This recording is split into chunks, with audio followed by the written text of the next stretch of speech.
Hey guys, welcome back to my channel. I am Danielle, aka Stitcherista, here on YouTube, and today is a diamond paint with me while I continue working on Treasure Studios' art Cherry Blossom by Lizzie Falcon. And of course, it is a true crime story time. So in the realm of full disclosure, I am trying to pre-record this week's videos only because Bill and I are going to be on vacation soon, and I had some time off the previous week, so taking some time today to pre-record like a whole bunch of stuff, or taking time to pre-record the day you guys hear this is the first day of the arbitration. So God give me strength. Yeah. Okay, so we're just going to get right into the story. Lisa Montgomery is who this one is about. So, former FBI profiler Candace DeLong says, who would cut a baby out of a pregnant woman's stomach and leave the woman to die? That was the question that many people had been asking back in December of 2004, and they didn't have to wait long for an answer. So, in 2004, Lisa was married to Kevin Montgomery. She had 4 children from her previous marriage, which ended in 1998. After her divorce, she tied the knot with Kevin in 2000. Early in 2004, Lisa suffered a miscarriage. She seemed desperate to have a child with her new husband, and shortly after the miscarriage, she announced that she was pregnant again. So, family and friends were left wondering because Lisa did not appear to any of them to be pregnant. Yeah. At around that time, Lisa had become online friends with Bobby Joe Stinnett. They both participated in an internet chat room known as Ratter Chatter. The online room was dedicated to owners and lovers of rat terriers. Lisa saw that Bobby Joe, who was 23 at the time, was pregnant, and the two began to email each other about their pregnancies. As time went on, without Lisa gaining any weight, more and more friends began questioning the pregnancy. Lisa knew that she would have to produce a baby or be caught in a big lie, kind of like Will Schuster's wife in the first season of Glee when she faked pregnancy. Yeah.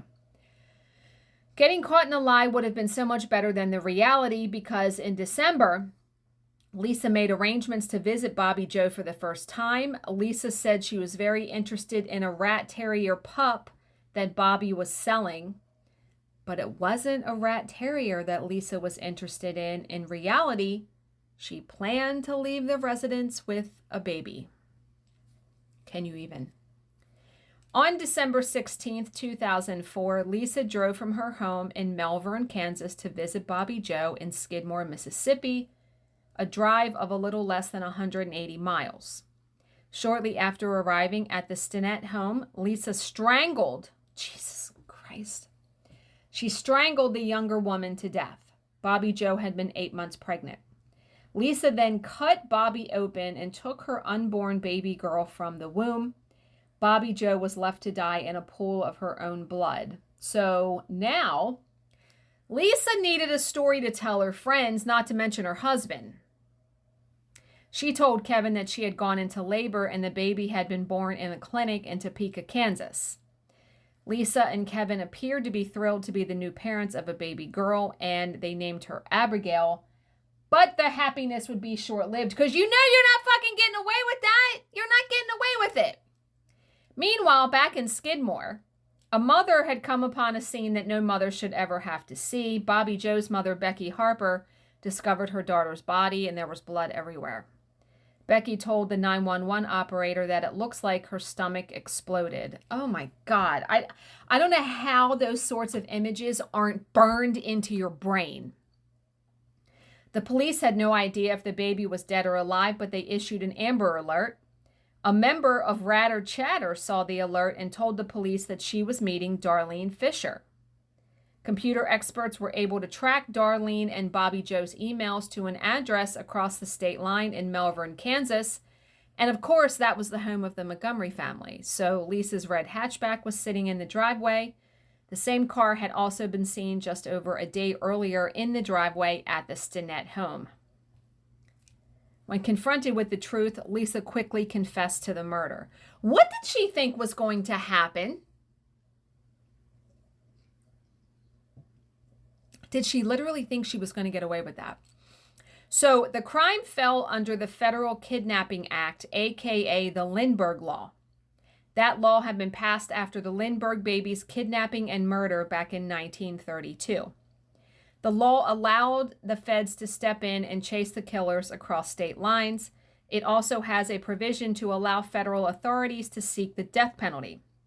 The federal prosecutors, in this case, announced early on that they would be seeking the death penalty for Lisa Montgomery.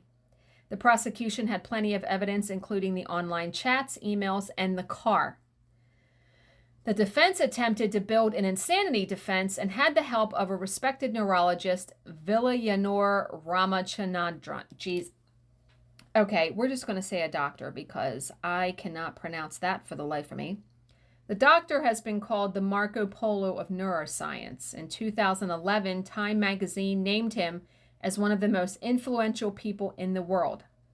He testified that he believed Lisa suffered from a severe pseudocyesis disorder, which means false pregnancy.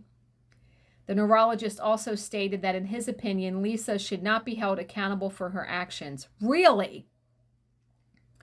The prosecution was not impressed and called the disorder voodoo science and junk science. The defense also attempted to mitigate the evidence with their own evidence that showed Lisa suffered child and sexual abuse from a young age. The trial lasted just a little more than 3 weeks, and when it was over, Lisa was found guilty of murder. 4 days later, the jury recommended a death sentence. On October 26th, Judge Carly Fenner made it official by sentencing Lisa to death. Prosecutor Matt Whitworth agreed with the judge. He claimed that Lisa had been plotting the murder for months. And I'm thinking all they would have to do was look at the chats between her and Bobby Joe, right? Where she said she was pregnant. And I mean, they could examine Lisa and know she was never pregnant. So all of that would seem premeditated, in my opinion. So the case was automatically appealed. That first appeal was turned down on April 4th, 2008. On March 19th, 2012, the U.S. Supreme Court denied Lisa's certiorari writ. Lisa Montgomery is now 48 years old. She has been in prison for 12 years and on the federal death row for 9 years. She is currently being housed in the Federal Medical Center, Carswell, in Fort Worth, Texas. The appeals process is still ongoing. There's no fucking way she's going to get out. And I'm guessing that she's not doing well in prison because I'm sorry, I don't care how many crimes are committed. People do not look prisoners, as far as what I've seen on TV and documentaries and stuff. They do not do well with people who harm children. So the baby girl that was taken from Bobby Joe's stomach or womb is now named Victoria Joe, and she is now 12 years old and lives with her father, Zeb. How do you explain that to your child, where your mother is? How do you tell your child, oh yeah, you were cut from your mother's womb by a psychopath? That's awful. I bet he hasn't told her that story because I just don't know how. No.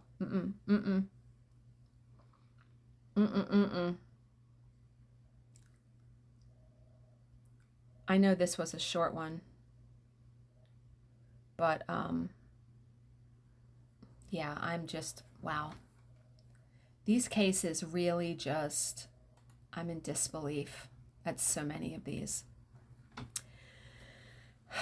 Okay, so remember, look for something positive in each day, even if some days you have to look a little harder. As always, if you have any questions, please leave them in the comments section below, and I will answer them to the best of my ability.